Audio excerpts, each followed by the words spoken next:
Hablaremos hoy de la escalera de Jacob. Hemos hablado ya de algunas escaleras maravillosas, por ejemplo la escalera infinita del templo chino de Chiao Wei, la escalera de San Julián y alguna otra. Vamos a ver qué pasó con Jacob, el patriarca hebreo, hijo de Isaac y Rebeca, y padre de los 12 hijos que representan las 12 tribus de Israel. La historia comienza cuando Jacob, después del famoso truco de la primogenitura, huía de su hermano Esaú, que quería vengarse por haber pasado a ser segundón. Recuerdo brevemente este episodio. Jacob, fingiendo ser su hermano Esaú, el Colorado, que era en realidad el primogénito, le robó a Isaac la bendición. Isaac está ciego y Jacob, con artilugios, que no viene al caso recordar, en fin, incluso con la complicidad de Rebeca, la mamá, le roba la bendición, consigue que el viejo, que está a punto de despichar, lo bendiga, y como la bendición era irrevocable, él pasó a ser el primogénito. Cuando el hermano volvió, Esaú, se enteró de esto y lo corrió a Jacob, y Jacob naturalmente salió corriendo. Jacob adelante y Esaú atrás. En realidad la que le dijo que rajara fue la madre, ¿no? La vieja le dijo, raja que va a venir tu hermano y te va a fajar. Y fue corriendo Jacob a casa de otro hermano, Labán, que vivía en Padán Aram, y que fue donde la vieja le dijo que se escondiera. Anda a casa de tu hermano hasta que a Esaú se le pase la bronca. Muy bien. Ahora le dijo la vieja, ya que vas a Padán Aram, busca esposa entre las hijas de tu tío. Antes se casaba mucho con las primas, las personas, porque había poca gente. Había mucha menos gente que ahora. Entonces vos ibas a un baile y la tercera mina que encarabas era tu prima. Ya era tu prima. Si no te daba bolilla te quedaba tu hermana. Bueno, la vieja le dijo, andá y conseguiste una novia. Con esas indicaciones, y también con miedo, Jacob abandonó a sus padres. Por esos días tenía 63 años. La gente hacía todo lentamente, incluso morirse. Así que Jacob tenía 63 y fue a conseguir novia. Cuando Esaú se enteró de que Jacob había rajado, envió a su hijo, Elifaz, para que lo matara. Era una familia que se llevaba muy bien. Dice, anda a matarlo y despojalo de todas sus pertenencias. Elifaz, que era un célebre arquero, absténganse de hacer chistes, se hizo acompañar por 10 hombres en la persecución y alcanzó a Jacob allá por Siquem. Jacob le rogó a Elifaz, que después de todo era el sobrino, ¿no? Que tomara todas sus pertenencias y le perdonara la vida. Elifaz hizo precisamente eso. Dejó a su tío desnudo, es decir, tomó todas las pertenencias, lo dejó desnudo y se llevó el botín, bueno, el botín, los calzoncillos, todo, ¿no? A su casa. Cuando llegó a la casa, Esaú se enojó con el hijo por esa compasión que había tenido y se enfureció más todavía. Vio cómo era, ¿no? Jacob calculó también aquel furor sobreviniente de Esaú y decidió apartarse del camino de Siquem. Y se metió ahí en un lugar desierto para que nadie lo viera. Debido a la desnudez, recuérdese que lo había dejado desnudo su sobrino, Jacob no se atrevió a entrar a ninguna ciudad, sino que se quedó en el desierto y durmió por ahí. Y como no tenía nada, utilizó una piedra a modo de almohada. Según algunos escritos, esa piedra era prodigiosa y fue la que posibilitó la visión de la que hablaremos hoy. Esa piedra en realidad no era una, sino 12. Esas 12 piedras estaban allí ya en tiempos en los que Adán había erigido un altar. Abraham también había pasado por allí, y cuando Jacob eligió una de ellas para apoyarse, todas las piedras, las 12, gritaron al unísono, «Descansa tu cabeza sobre mí». Unísono de piedra, por favor. «Descansa tu cabeza sobre mí». Y entonces milagrosamente se unieron las 12 piedras y formaron una que Jacob finalmente usó como almohada. Jacob concilió el sueño con cierta rapidez, a pesar de los prodigios de los que había sido testigo. Imagínense, yo desnudo, en las afueras de una ciudad, usando como almohada una piedra que acaba de empezar a los gritos, bueno, no me dormiría tan fácilmente. La verdad que no. Pero este hombre se durmió y soñó con una escalera apoyada en la tierra y cuya cima tocaba los cielos. Se trataba de una escalera considerable. Jacob vio ángeles que subían y bajaban por aquella escalera. Algunos se saludaban, otros bajaban con gesto adustos, otros sonreían. En el sueño Jacob escuchó una voz, y la voz decía: soy el Dios de tu padre Isaac y el del padre de tu padre Abraham. La tierra en la que estás acostado te la doy para ti y tu descendencia. Te extenderás al poniente y al oriente, al norte y al mediodía. No te abandonaré hasta haber cumplido lo que he dicho. Es decir, Dios había elegido a Jacob como fundador de Israel. Como dijimos al comienzo, los hijos de Jacob gestaron las 12 tribus.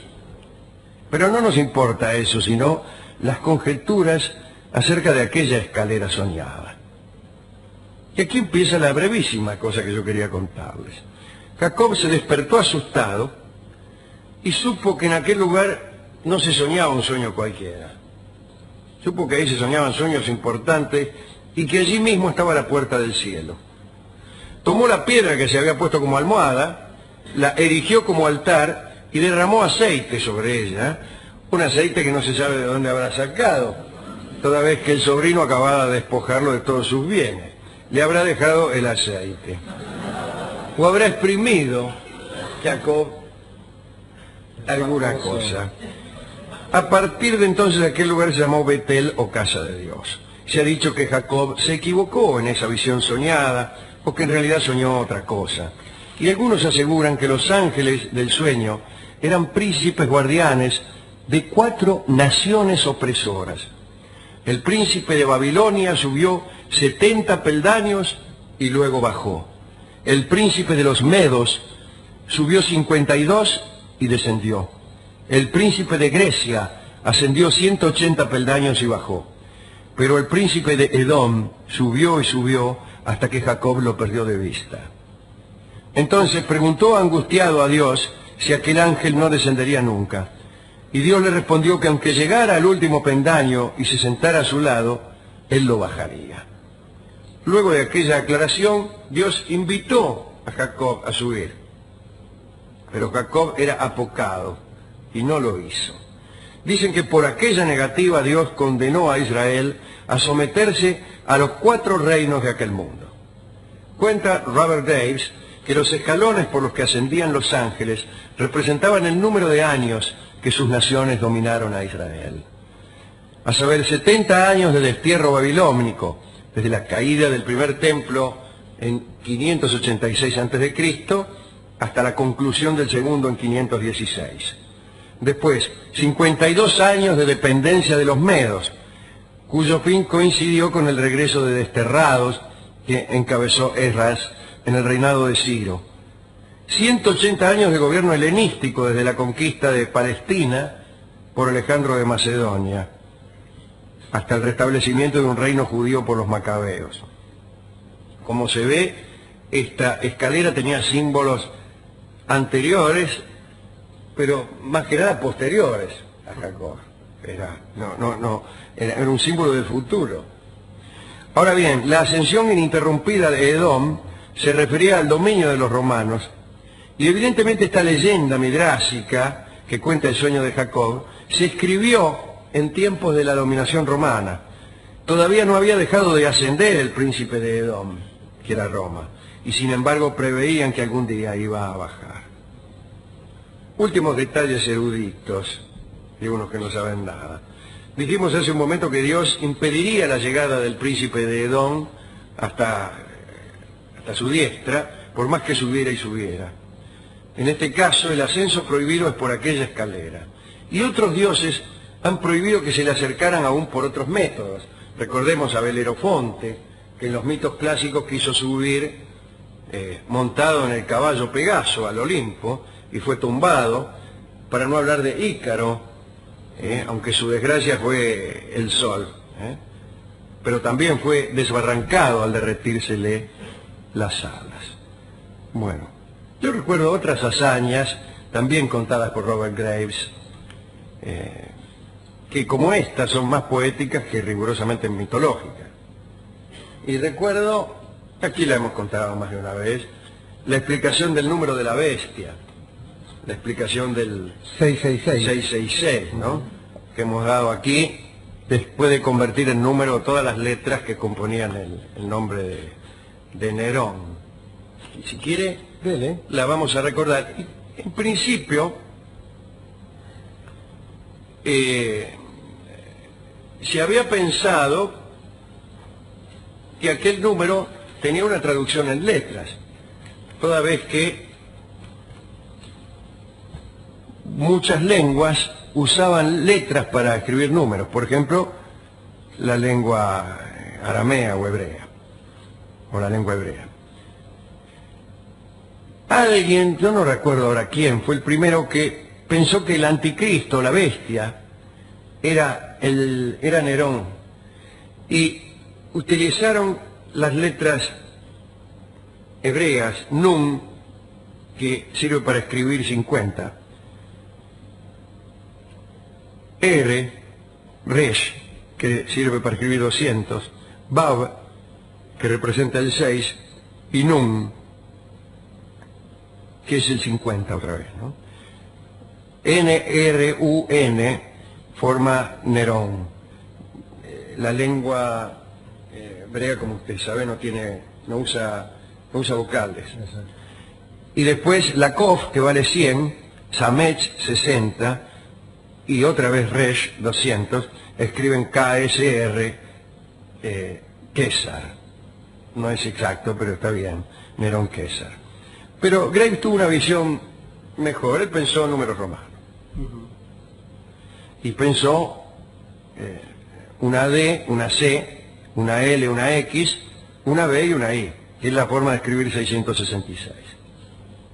Y vio las siguientes iniciales: Domitius Caesar legatus Christi Williter interfecit, que quería decir Domitius Caesar a los enviados de Cristo vilmente mató.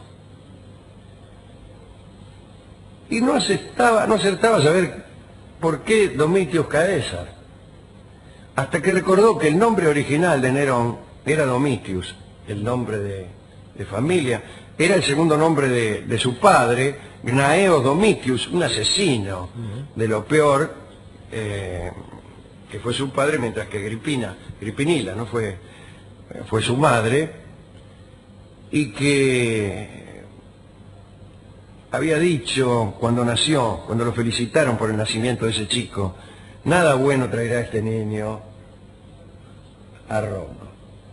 Pero más tarde, nuestro amigo Claudio, el emperador Claudio, lo adoptó y le cambió el nombre, y entonces ya pasó a llamarse Nerón y muchos otros nombres que no recuerdo. Entonces cayó en la cuenta de Graves de que Domitius Caesar no era otro que Nerón, y que Domitius Caesar legatus Christi Williter interfecit quería decir eso. Después cambió Williter por violenter, pero bueno, esos son otros detalles de aquello que, según Graves, él vio en un sueño y que lo tomó como una revelación no mística ni religiosa, sino poética. La revelación poética del número de la bestia 666. Bueno, eso es todo lo que teníamos que decir esta noche acerca de dos historias que no están por ahí en los libros clásicos, sino que provienen de literaturas midrásicas una, literaturas posteriores a los libros sagrados del judaísmo, y de Robert Graves la otra. ¿A quién quiere dedicar esta charla? A los nórdicos, en primer lugar, Alejandro, que también pensaban de algún modo poético, unas especies de escaleras. Una de ellas era el arco iris, ¿recuerda usted? Un puente era ese exactamente, puente que claro. llevaba hasta el Asgard.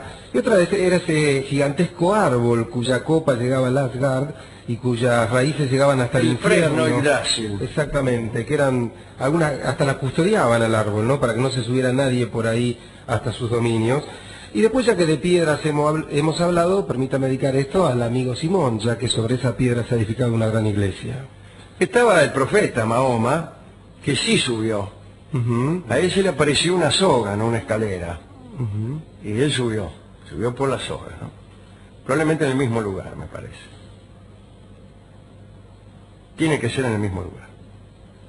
Bien.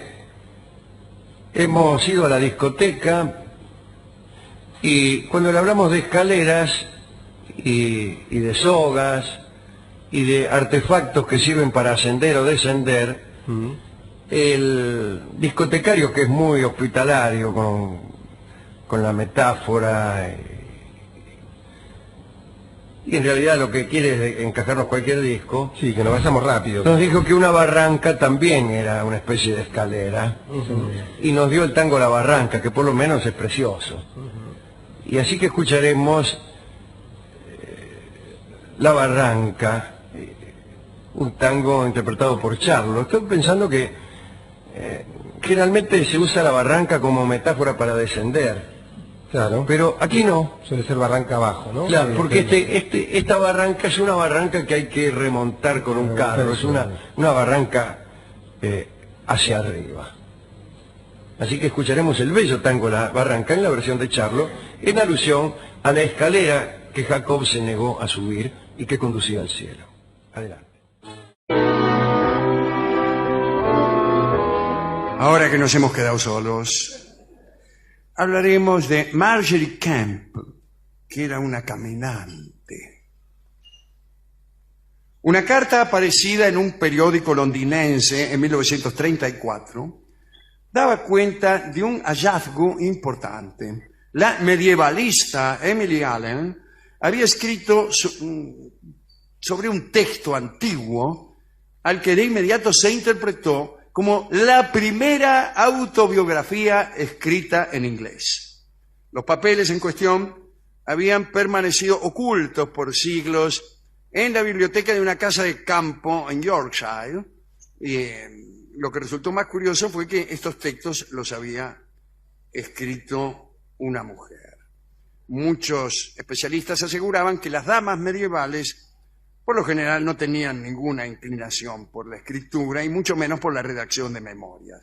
Es verdad, las obras escritas por damas en el medioevo eran ciertamente escasas. Destacaban apenas las cartas de Eloísa, los escritos de la trovadora Béatrix de Lieu y la literatura de Cristina de Pizan. En cuanto al hallazgo de papeles literarios en casas de campo, hay que reconocer que son más frecuentes en Yorkshire que en las casas de campo de la provincia de Buenos Aires, en las que yo he vivido mucho y en las que desde luego casi nunca se encuentran autobiografías escritas por una dama inglesa.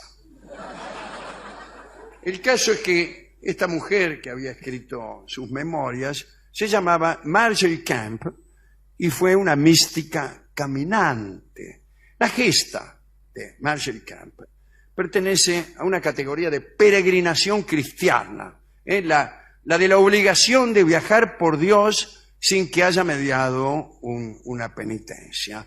Tipo decían, voy a la esquina a caminar por Dios sin que haya mediado una penitencia.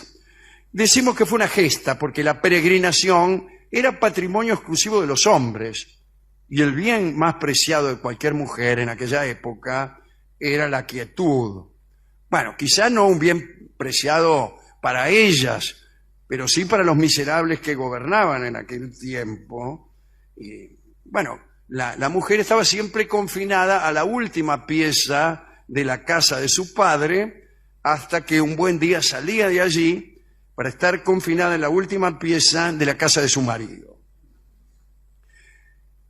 El escarnio de mostrarse afuera, en aquellos tiempos, no pasaba simplemente por los espacios públicos, sino que alcanzaba hasta las ventanas, por ejemplo, que llegaron a ser consideradas fuentes malignas de provocación, ¿no? Cuando una mujer pasaba mucho tiempo ante su ventana, se murmuraba. Y imagínense entonces el hecho de ver a una mujer vagar sola por los caminos. En fin, Marjorie nació en Lynn, una comuna cerca de Norfolk, en el año 1373. Su padre, John Bronham, había sido el primer alcalde que conoció el pueblo de Lynn y había sido reelecto muchas veces. Parece que Marjorie odió su infancia. Bueno, la odió después. Durante la infancia odiaba la vida.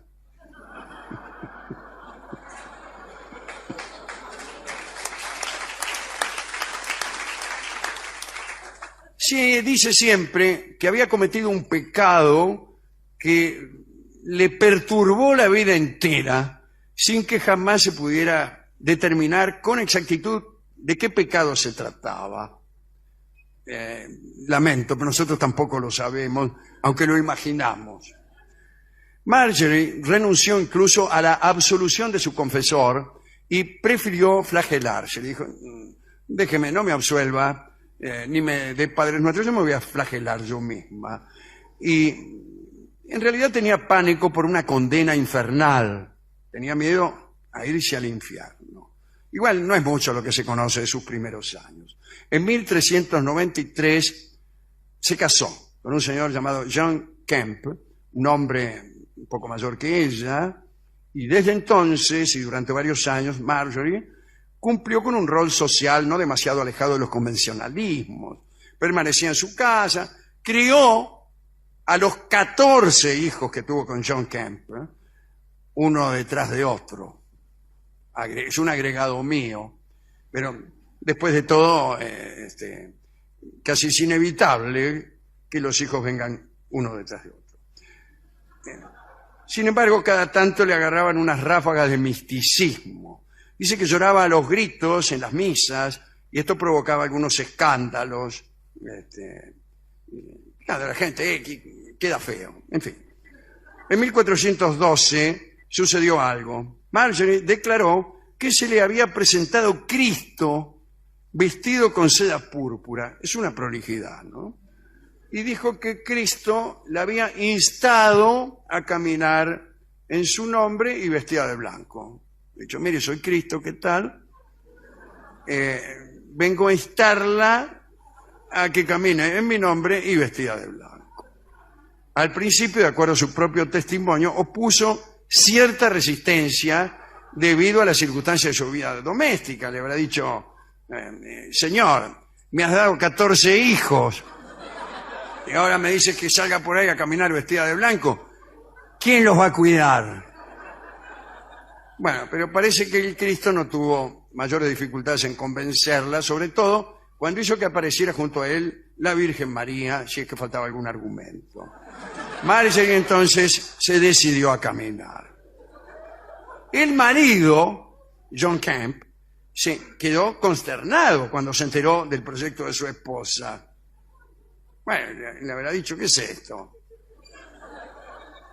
Bueno, ¿quién va a cuidar los niños? ¿Quién les dará de comer? Ella habló de la irreversibilidad de su decisión. No habrá hablado de la irreversibilidad como si fuera un tema de conversación. Le habrá dicho, voy a ir y nada más. En un primer momento, John se sintió algo molesto con estas supuestas visiones que había tenido Marjorie, pero poco a poco empezó a creer realmente que ella se encontraba bajo órdenes divinas. Y continuó con sus asuntos. El marido era mercader y esperó tranquilamente en su casa que volviera que volviera Marjorie de sus idas y venidas. Marjorie en 1413 comenzó su peregrinación desde Inglaterra a Jerusalén. Llegó un año después. Muy buen tiempo.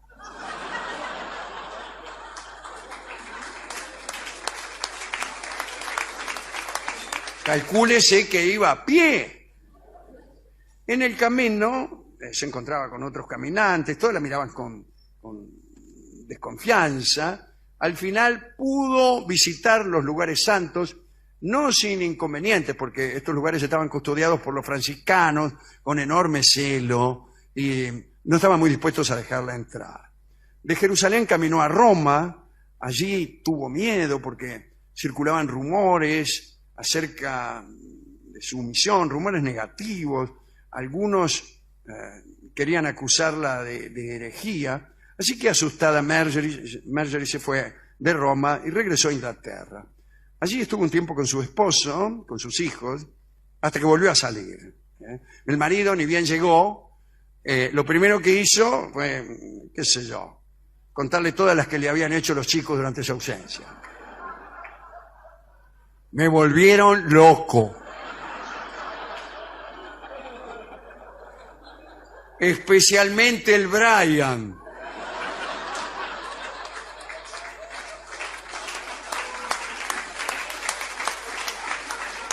Yo le dije, ya vas a ver cuando venga tu madre de Jerusalén. Te la va a dar bien caldosa. No tenía mucho carácter, John Kemp.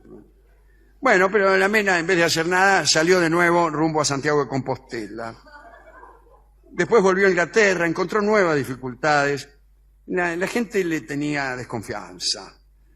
Sin embargo, gracias a la influencia que había tenido su padre, recordemos que había sido alcalde, se salvó de la hoguera 3 veces, porque la acusaban de ser bruja y los campesinos la hostigaban, le dirían ¡eh! Y nada más. Bien. Además, la situación en el hogar se había deteriorado. Ya me lo esperaba. Marjorie, aunque decía querer a su esposo, sentía una culpa visceral por engañar a Dios. Le parecería que yacer junto al marido era de algún modo engañar a la divinidad. En una ocasión amenazó de muerte a John si él no desistía de tener relaciones sexuales con ella, ¿no?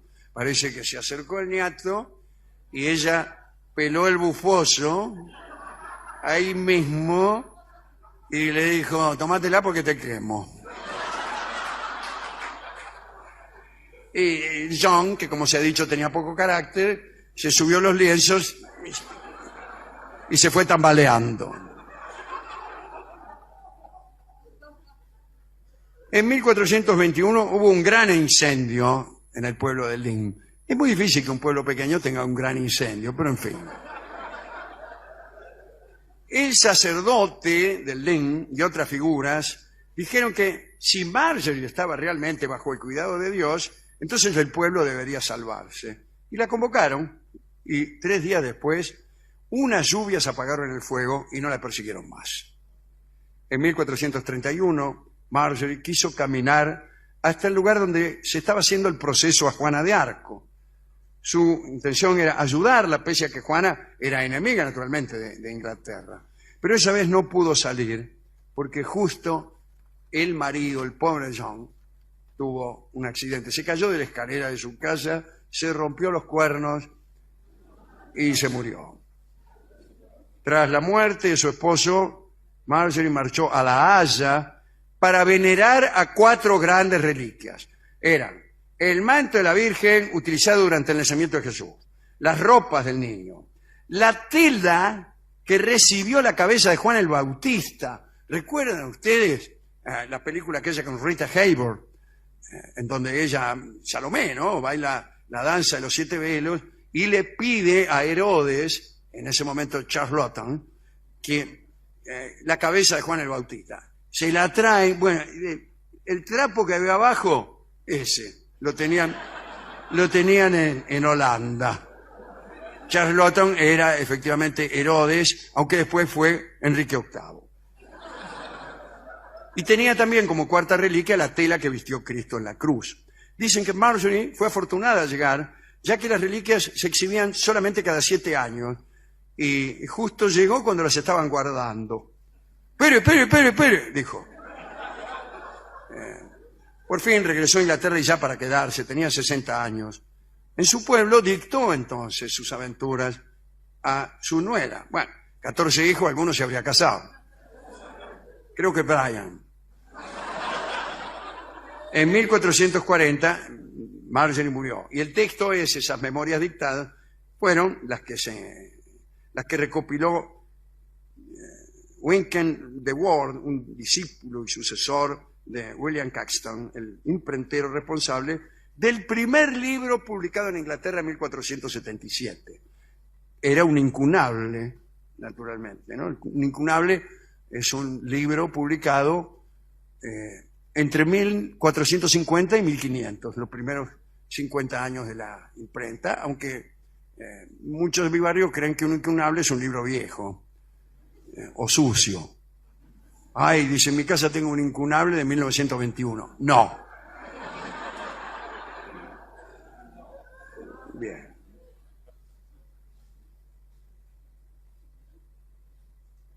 Recuerdo en este momento a nuestro amigo Siddhartha Gautama, que amaba la idea del camino y de caminar. No podría uno discurrir por el camino antes de haberse convertido en el mismo camino. No sé si son la clase de frases que me gustan de Siddhartha. El camino es importante en casi todas las religiones, recuérdese la peregrinación al Islam. Una cosa, recuérdese Game of Thrones, ¿no?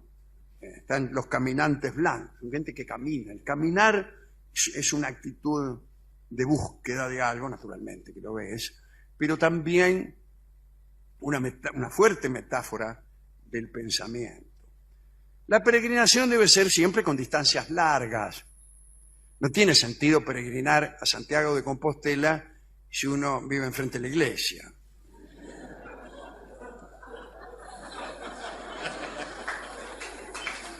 Bien. Y la dedicatoria de esta charla, desde luego, es para el marido, el mercader John Kemp, que se las tuvo que aguantar todas. Atendió a los 14 hijos. Tuvo que aguantársela aquella noche que la mena le dijo, rajá de acá que te mato. Y encima los vecinos que le preguntaban, che, ¿y tu mujer? ¿Qué hace que nunca la vemos? Y él que contestaba tristemente, ella se va de casa. Bueno, atención a las madres, los padres, atención Torresani, porque vamos a hablar de huevos primigenios, de huevos primordiales, huevos que en algunas cosmologías eran portadores del germen generador de los mundos y de los seres. Muchas culturas han pensado que el origen de todas las cosas estaba en un huevo primordial. Según los poemas épicos del Kalevala, que tuvo origen en algunos pueblos nórdicos, se dice que la Virgen Luonotar, diosa de las aguas, vivía en los mundos superiores, fuera del tiempo, y languidecía en soledad. El que está fuera del tiempo está solo. En la creencia de estos pueblos existía únicamente un mar primordial. Un día Luonotar se arrojó de la espuma de aquel mar primigenio y el Ánade, que era el dios de los aires, andaba buscando un lugar donde construir su nido y vio la rodilla de la diosa que sobresalía de las aguas. Y aprovechó para poner en ella, en la rodilla, 7 huevos, uno tras otro, aquel dios ave. Bueno, inmediatamente se puso a incubarlos, este dios. Puso los huevos en la rodilla de la diosa y después los incubó. Claro, la diosa sintió en su rodilla un fuerte calor, que es característico de los dioses incubando huevos. Muy sorprendida, se sobresaltó y se movió un poco, que es lo que hace uno cuando un dios primordial le hace un nido en la rodilla y le calienta los huevos. Y entonces se sobresaltó, movió un poco la rodilla y los huevos se cayeron y se rompieron todos. De esos huevos y de los cascarones rotos surgieron los elementos cósmicos que hoy conocemos, entre los que están desde luego la Tierra, el Sol, los planetas. ¿Le gustó? Me gusta esta. Yo creo en esto mucho más que en lo que dice Carl Sagan, ¿no? Seguro. Para mí puede ser que provengamos de los huevos de lana de... Sí. ¿Qué tal? ¿Cómo le va? Vamos a la India. Brahma, el creador, forma con Vishnu y Shiva la Trinidad hindú. A veces, bueno... pero Brahma no es Brahman, que es el único, el absoluto, el impronunciable, que da nacimiento al huevo de oro, que menciona el Mahabharata Castra, una obra celestial que se escribió, según dicen, hace 30 millones de años. Se escribió hace mucho, ¿no? Pero cuya fecha de aparición se sitúa aproximadamente entre el 1200 y el 500, antes de nuestra era. Es decir, que estuvo en prensa mucho tiempo. Más tarde, allá por el 300 a.C., en el Mahabharata, que tiene 220.000 versos y que es el más extenso poema épico y que proviene de los Vedas, se ha escrito lo siguiente. Yo no sé si es en el Mahabharata o es respecto al Rig Veda que sucedía la siguiente curiosidad jurídica. Si un delincuente era detenido en la India, podía, recitando versos, no me acuerdo si del Mahabharata, probablemente del Rig Veda, recitando versos de esos libros, hacer más leve su pena. Y esto obligaba, desde luego, a que los comisarios fueran duchos en literaturas, porque podía darse el caso de un ladrón que para evadir la prisión se pusiera a recitar cualquier cosa que no era el Mahabharata ni el Rig Veda, ¿no? Versos chuscos. Pero como los comisarios sabían todos de memoria los libros precitados, enseguida señalaban al ladrón su falsedad y lo condenaban a muerte. Digo, yo todo esto lo agrego yo. Pero está muy bien una legislación que mire como una virtud expiatoria el conocimiento de versos. Este libro, el Mahabharata, dice lo siguiente, aquí está. Al principio había un mundo inferior privado de luz. Había un gran huevo, germen imperecedero de las criaturas. De ese huevo de oro cósmico nació Brahma, el dios masculino, que tras haber quedado en el huevo un año celeste, un año que tenía una prodigiosa duración de miles de millones de años, separó el huevo en dos mitades. Vuelvo a detenerme, discúlpeme que estoy un poco pesado hoy, ¿no? Pero para tener una idea del tiempo de Brahma, hay una metáfora que se utiliza en la India y que es esta. Hay una montaña que tiene 100 millas de altura. Cada 100 años, un ave pasa junto a la cima y roza la piedra con su ala. Cuando ese ave haya desgastado toda la montaña, de tanto rozarla con el ala, recién habrá transcurrido un día en la vida de Brahma. Así que calcule lo que será un año. Bueno, después de haber quedado en el huevo un año de Brahma, el huevo se separó en dos mitades, señora, La parte superior del cascarón se convirtió en el cielo y la parte inferior en la tierra. Y entre las dos quedó la atmósfera. A esta me gusta todavía más que la otra. Entre los chinos, el cosmos era un huevo gigantesco. En el interior de este huevo, ¿De cuál? de este, el cielo se situaba arriba y abajo las aguas. Y sobre estas aguas flotaba la yema, que es la tierra. Esta me gusta más todavía, En la Polinesia, en cambio, el caos había dado nacimiento a un huevo que daba vueltas en las tinieblas eternas. Un huevo dando vueltas en las tinieblas es cosa digna de verse, Este huevo, ¿Cuál? contenía a un dios creador, dios que según los diferentes mitos varía. Uno de los más conocidos, de los dioses más conocidos que había dentro del huevo, es Tangaroa, un dios ave. Y que está muy bien que el dios que esté dentro de un huevo sea un ave. Tras un tiempo indeterminado, y habiéndose hecho grande, Tangaroa se encontró apretado en su cascarón y lo rompió en trozos, como hace cualquier pollito de la vecindad. No hay ninguna hazaña. Y lanzó luego llamadas a la sombría inmensidad. Llamadas del orden de... y no recibió respuesta alguna. Al verse solo en la oscuridad total, levantó un pedazo de huevo y con él hizo el cielo. Luego se encerró en otro cascarón, en un nuevo cascarón, hizo nacer en derredor de sí un cascarón nuevo.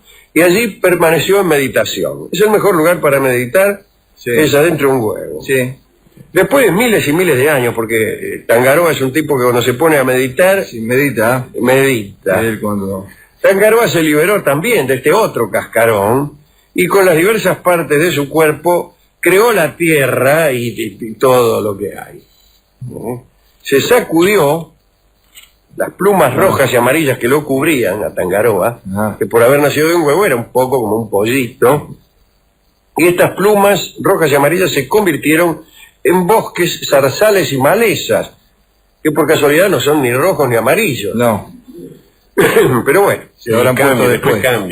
Sí, este me gustó menos. Sí.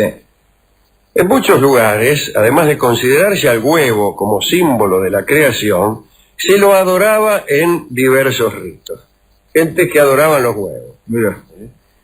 El mito del huevo cósmico se perpetuó en las tradiciones, conservando particularmente unidas las ideas de creación, de renacimiento y de regeneración. No de degeneración, no como, confundir. como algunos podrían pensar.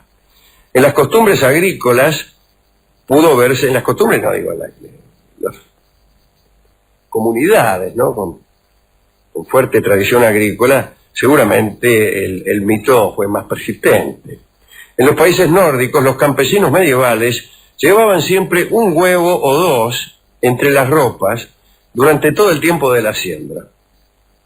¿Para qué? Bueno, para que trajeran buena suerte, ¿no? Claro. ¿Qué llevas ahí? Le preguntaban al campesino nórdico del medioevo. Sí. Ya lo ves, los huevos, Sí. para convocar a la buena suerte. Te lo pregunté bien. También, Los chacareros de Regueira, claro, los chacareros de Regueira lo siguen haciendo hoy. sí, Ah, ¿no? llevan. Sí, son famosos los huevos de los De los chacareros de- de Darregueira. Sí. Y a veces sí, Uno o dos llevan, ¿no? uno o dos llevan, sí. También se colocaban huevos en los campos labrados, previamente bendecidos, ¿no? Si hacían bendecir los huevos por el cura, Mira. padre, bendígame los huevos que Los voy a que voy sembrar. al campo a cachar giles. Mira, y los sembraban. No los sembraban, los ponían ahí, convocando seguro la lluvia o cosas así, cosas benéficas. Entendido como símbolo de fertilidad, en la India las mujeres que tenían dificultades para tener hijos llevaban también huevos encima, en la creencia de que de esa forma podían conseguir hijos. Mirá vos. Hay otras extrañas creencias difundidas al respecto. Plinio el Viejo cuenta una curiosa superstición de las Galias. Durante el periodo más caluroso, gran número de serpientes se reunían en un lugar secreto. No le van a venir a decir a usted, nunca había una serpiente que divulgara los lugares del encuentro. No. Era secreto. ¿Qué quiere decir que era secreto? Bien. Siempre aparece por Esto implica sorpresa. una reserva de los reptiles que no sé cómo se percibe. Porque ningún animal te viene a decir dónde se encuentra. Entrelazadas, enmarañadas, producían, vas a saber cómo, ¿no? Un huevo que sostenían en el aire emitiendo silbidos. Soplaban y chiflaban las serpientes y así mantenían el huevo en el aire. Qué habilidad. Mirá qué manera de soplar, Sí, sí. ¿no? Se hacía Qué eso. paciencia. Con una pipa. Y ese era el momento oportuno para robarle el huevo, claro. Yo si quisiera robarme un huevo, lo robaría en el momento que está en el aire sostenido por el chiflido de la serpiente.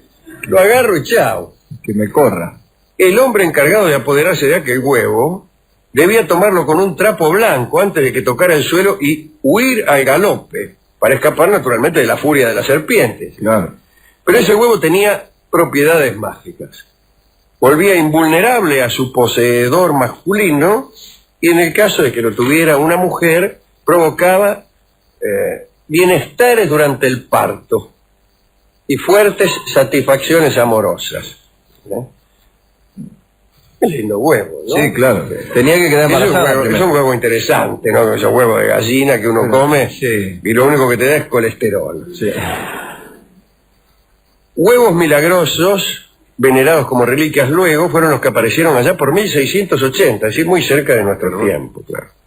El 4 de noviembre de ese año, con motivo del paso de un cometa por la constelación de Virgo, muchos habitantes de Europa temieron la llegada del fin del mundo, que es lo primero que uno hace cuando un planeta, un cometa, mejor dicho, pasa por la constelación de Virgo. Bueno, sospecha que viene el fin del mundo. Eso no sucedió, como bien sabemos ahora.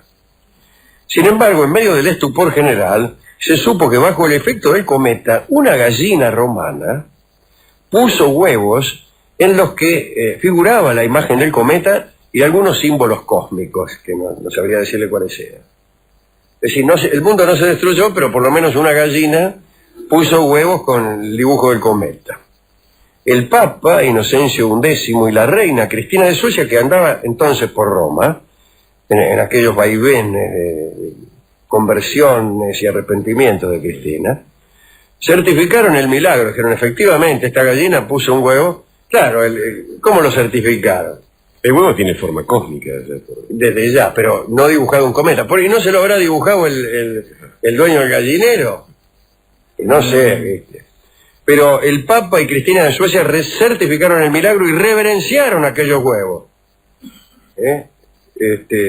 Que fueron la atracción de miles de fieles hasta que se rompieron. Los fieles. No, los huevos. Bien. Creían que el milagro de los huevos, los fieles, ¿no? Había sido la demostración del poder de Dios sobre los demonios del Apocalipsis, o algo así. Y bueno, cuando una gallina romana pone un huevo donde hay dibujado un cometa, lo primero que piensa uno es la victoria divina sobre los demonios del Apocalipsis. ¿En qué otra cosa va a pensar? Razonamiento lineal. Sí, correcto. Bueno, que son lindas estas historias de huevos, y faltan muchas, porque faltan la de los huevos de Pascua, cómo empezaron aquellos estudiantes de París, ¿se acuerdan? A regalar huevos pintados. No importa. Hay otros mitos, por ejemplo, que las gallinas ponen los huevos sellados. También. Sí, porque si no, ¿cómo lo sellás? Si lo sellás se te rompe. No, claro, pero sin embargo yo he oído decir que los sellan después. Los huevos. ¿Quién va a sellar? Yo tengo un amigo que dice que él trabaja de sellador de huevos y que hay que tener mucha mano para sellar los huevos. Sí, porque sí. si vos los sellás como en el correo, al principio tomaban tipos del correo, que venían ya y golpear, que rompían todos los huevos. El cajero de banco hay que también. sellar con mucho tacto, Claro, con mucha delicadeza. muy Sellar los huevos suave. ¿no? Vale una superficie curva. Claro, también el sello tiene que ser. ¿Y cómo es? ¿Hay almacenes donde vos compras los huevos y después te lo haces sellar? Hay una cola para hacerse sellar los huevos. Claro, porque usted después va a reclamar si el huevo está podrido, se busca la cáscara en el tarro de basura y dice, ¿dónde lo compré? Claro. En lo de Don Juan. Claro, dice, claro. y va a lo- Correo no, Argentino, sucursal 3. No, el nombre del negocio, Bueno. del supermercado. Bueno, pero esas son Son minucias. superficiales. Al lado de un huevo donde está contenido el universo en ciernes, Sí. un huevo sellado o sin sellar es nada. Nada. Así que, ¿a quién dedicar esto? ¿No? Lástima que no está Rolón para dedicárselo a él. Pero no había mujeres para que le dedicaran Rolón. No, pero había huevos. Ah, bueno. Y sin embargo hay mujeres, las mujeres de la India, Sí. que llevaban siempre huevos Claro. entre sus ropas para porque mejorar su que posibilidad de tener hijos. Su fertilidad, ¿no? Para quedar embarazada. La que llevaba un huevo en la cartera quedaba embarazada. Y después llevaba otro, contó usted, para tener menos dolores en el parto. O sea que esa ya había Ese era el utilizado huevo de la un serpiente, el huevo que soplaba la serpiente para arriba. Claro, pero con uno había quedado embarazada. Y el con otro, el solo otro para no tener dolores en el parto. para Mitigaba parir los sin dolores. dolor, claro. Claro, necesitaba dos. Bien, en atención a aquella diosa que estaba fuera del tiempo, la Virgen Luonotar, estaba fuera del tiempo y por lo tanto sola, escucharemos el tango Soledad. El tango Soledad está sin embargo dentro del tiempo porque es música. La música está siempre dentro del tiempo porque es tiempo. El cambio no es espacio la música. La música no necesita espacio, necesita solo tiempo. pues la música no tiene arribas ni abajos ni costados derechos. Tiene sí principio y final. Escucharemos el tango Soledad, un tango hecho pensando en los huevos que el ánade puso en la rodilla de la Virgen Lugonotar, huevos que vinieron a terminar con su soledad, ¿no? Fue la primera compañía que tuvo la Virgen Lugonotar, fueron los huevos del ánade. Y se molestó. Bueno, pensando en aquella soledad primigenia y la interrupción de ella a causa de los huevos, se concibió este tango que se llama Soledad y que canta de este modo su autor, Carlos Gardel. Adelante.